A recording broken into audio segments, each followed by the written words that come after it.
So after Spider Gwen received her new power, she made quite a mess, and now she's trying to clean it up. But this time, she might actually be making it worse. Welcome back to Keepin' It Comic, and we're following up here on Spider Gwen, the Ghost Spider series. This is gonna be issue number 4 here. Now, initially we pick up on Gwen running away from scarecrows or hawks. Listen, you choose what they are, right? I don't know. So this is calling birds. Now the background colors reminds me kind of like of her universe in the movie Across the Spider-Verse.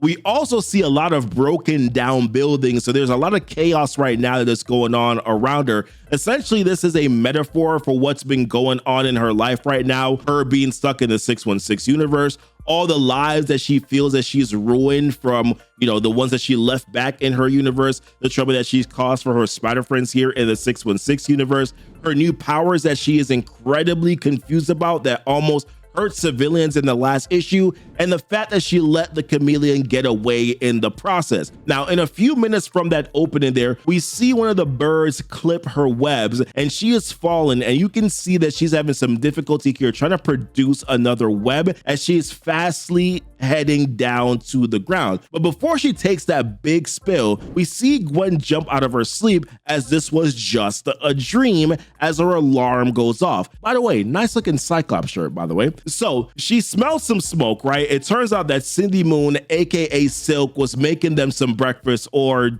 trying to burn the damn house down. So then Cindy mentions her crazy fight with Chameleon from the last issue, which had both of them fighting out in the middle of the street until Gwen blew a hole in the ground. Now, Cindy says to her, "I didn't know that you had new powers," to which Gwen replies, "I don't," which has Cindy reply sarcastically like, "So then you've always had the ability to cause bright blue explosions? Must have missed that one." Gwen is in denial about this whole thing, right? And she's adamant that it won't happen again. But then Cindy is like, well, it already happened. So Gwen recognizes what Cindy's purpose is here, right? She's basically bad cop at this moment, which is basically to tell Gwen that she needs to stay away from all official and unofficial spider business, which, as you can already imagine, is not something that Gwen can just easily do. I mean, she wasn't supposed to put on her symbiotic suit in the 616 in the first place. That's what Ouroboros told her from the TVA. So Gwen wants to help, right? She wants the opportunity to undo the mess that she has made. She wants to help find the chameleon so that she can make right what she did wrong. Cindy, who is hyper-tuned to others' emotions, can sense Gwen's heightened level of anxiety.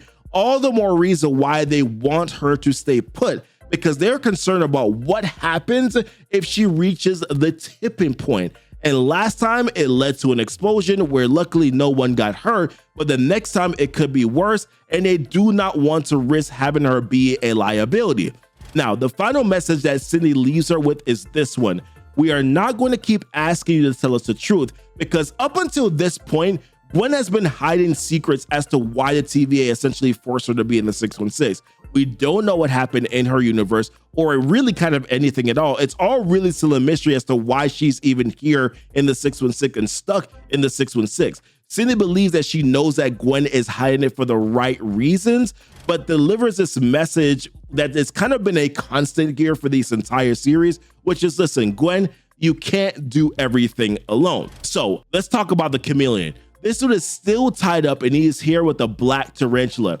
Now, after Gwen essentially exploded, she had hit Chameleon with that surge of energy. And ever since then, this dude has been glitching with the same kind of energy that Gwen has. And he keeps on asking, yo, please, please feed me. So whatever Gwen did changed this dude's body composition somehow, and his body's essentially starving without it, and he's feeling pain because of it.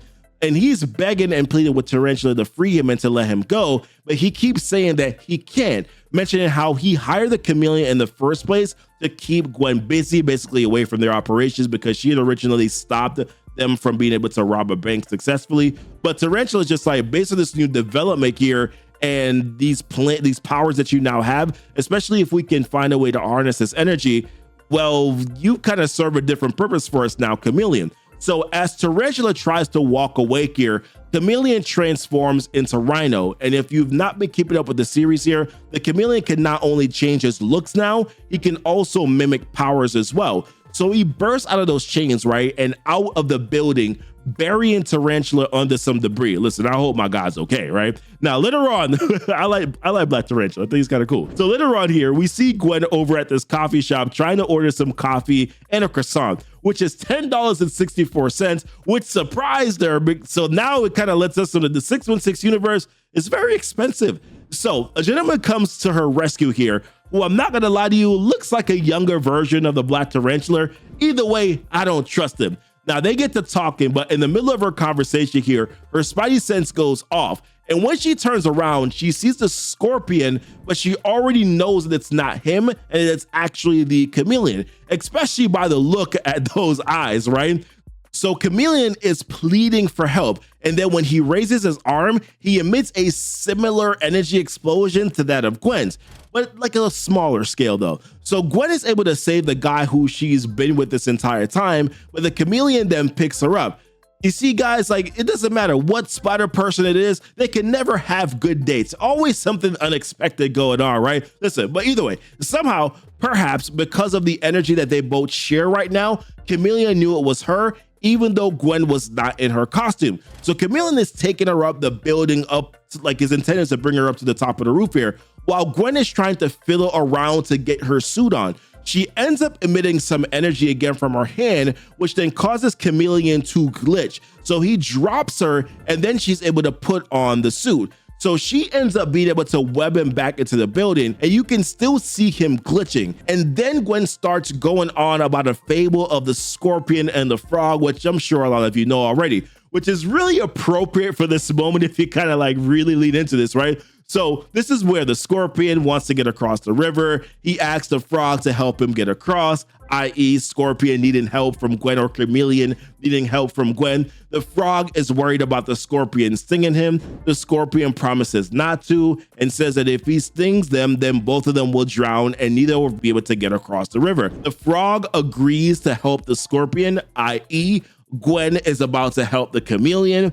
And then halfway through crossing the river, the scorpion stings anyways. And when asked why, the scorpion says, I couldn't resist my nature. You can see all of what's unfolding here as we go through it. So now that leaves us with some questions here, guys. Like, number one, I didn't get dark so fast, guys. I felt like we were just seeing Gwen at a shop a minute ago and it was bright light outside. But either way, next question. Can Gwen actually help the chameleon? Because she can't really control her powers herself. So how exactly is she going to be able to help the chameleon? How are the spider friends going to feel about this? They told her to stay put. And now she's not only, like interfering, she's also like helping the bad guy. And also, how bad is that sting going to feel from the chameleon when he finally is helped? But find out next time, guys, on Dragon Ball. No, but seriously though, this issue in particular, issue number 4 here, has been going at a much slower pace, which is fine by me because the previous 3 issues, they were very, very fast paced.